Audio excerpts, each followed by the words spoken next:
Hi అండి. Last వీడియోలో international సిస్టంలో ఎలా రాయాలో చూసాం కదా. ఇప్పుడు వర్డ్స్లో ఎలా రాయాలో చూద్దాం. వర్డ్స్లో మనం ఆల్రెడీ మెన్షన్ చేసుకున్నట్లు ఇండియన్ సిస్టంలో ఎలా అయితే రాస్తామో అలా రైట్ నుంచి రాస్తున్నాం. వన్స్, టెన్స్, హండ్రెడ్స్, 1000, 10,000 తర్వాత మనం 100,000ని తీసుకుంటున్నాం. ఇక్కడ 100,000 అంటే 1 lakh అని అర్థం. దాని తర్వాత నెక్స్ట్ మిలియన్, 1 మిలియన్ అంటే మనకి 10 lakhs అని అర్థం.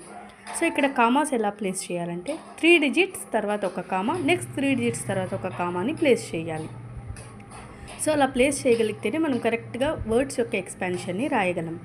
అప్పుడు లెఫ్ట్ నుంచి ఎక్స్పాన్షన్ రాసుకుంటూ వస్తే 2 million 3 వర్డ్స్ని కలిపి కామా పెట్టాం కాబట్టి 617,843 అవుతుంది. మనం కామాస్ని కరెక్ట్గా ప్లేస్ చేసుకోగలిగితే ఆ వర్డ్స్ని రాయగలం. ఆ ఎక్స్పాన్షన్ని కూడా సేమ్ వర్డ్స్ని మనం కరెక్ట్గా రాస్తే ఎక్స్పాన్షన్ని కూడా జీరోస్ ఎక్స్టెండ్ చేసుకుంటూ 10 పవర్స్లో ఎక్స్పాన్షన్ని రాస్తే మనకు కరెక్ట్ వాల్యూస్ వస్తాయి. Thank you.